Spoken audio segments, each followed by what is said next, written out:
Hi, I'll share with you today kung gaano lang kasimple maging masaya. Okay? So, may napanood akong video, matagal na to, long time ago.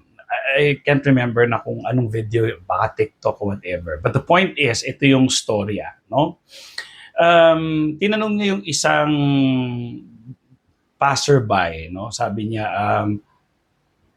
if I give you 250 million pesos right now, how will you feel?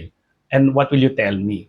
Sabi niya, I will be the most happy person in the universe, no?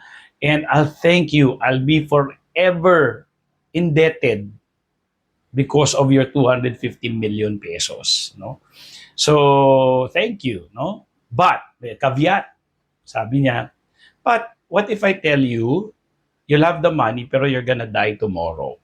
Will you accept it? Siyempre hindi. Sabi nung tao na yun. Of course not. No?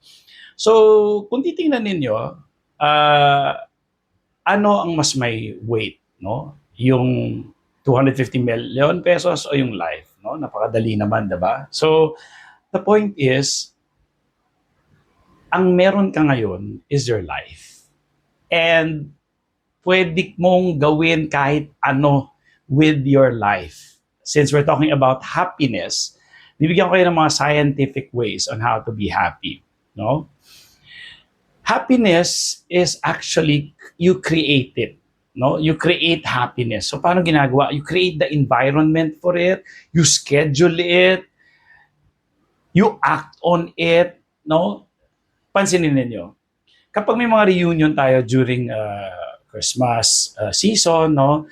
Ang saya-saya natin, sinasabi natin, sana gawin natin madalas ito, sana paulit-ulit, ang saya-saya natin, lalo na yung mga reunion with yung mga kabataan natin, na mga friends. Sana, no, gawin natin madalas, but it never happens. No, it never happens. So, yun yung key. You create it. So, you schedule it. Kasi you have the power eh. Kung if that makes you happy, then you schedule it. Hindi kailangan maghintay ng Christmas. Now, marami pang mga day-to-day lang. You try musical instruments. Learn. Kasi kapag preoccupied tayo ng mga bagay-bagay, hindi na tayo nakapag-isip ng mga negative thoughts. So kung nag-aaral ka, for example, ng keyboard, or ng gitara, or flute, or violin, saxophone, that will make you happy. No? So, mga scientific yun kasi ang utak natin, hindi siya pwede mag-isip ng habang nag-aaral ka, nag-iisip siya ng problema. So, isa lang siya, hindi totoo yung multitasking na yun. No? So, basta, may science yun, na hindi totoo yung multitasking. Pwede mo gawin yun, pero titigil ka sa pag-iisip ng isa, gagawin mo isa. Pwedeng sabay-sabay, pero halo-halo. Gets? Okay. Pero at the time, hindi pwedeng magsabay yung iniisip mo. Kunyari, tanungin kita, ano ang recipe ng adobo at sinigang? Iisipin mo muna yung adobo, pero pwede mo rin sabihin yung sinigang. Pero hindi mo may isip yung sinigang na sabay at yung adobo. Okay? Isa-isa lang. So, yun yung science nun.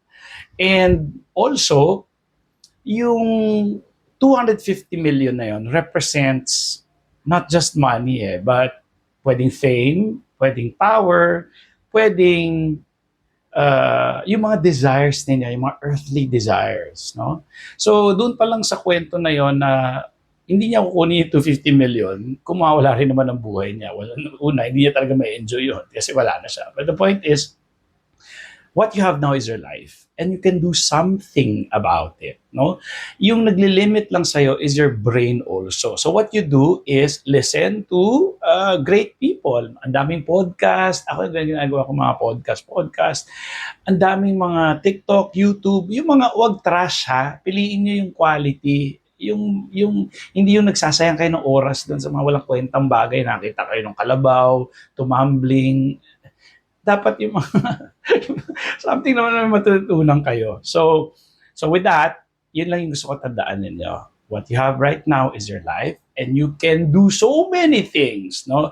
You just have to act on it. Schedule your happiness, create your happiness. Ano ba ang nagpapasaya sa'yo? Reading books, you go to the beach, go to the beach. Bakit hindi ka pupunta sa beach? Ang daming beaches. May Batangas lang, Zambales, you know. Ako dati ginagawa ko yun, once a week talaga nagsasambales ako mag-isa. I have my cooler lang and all. So, kung happiness lang pag-uusapan, lumabas kayo with your family. Outing, nature, ang ganda pa sa nature, that makes you happy. Okay? So yun lang, pag-isipan nyo maigi to. Bye!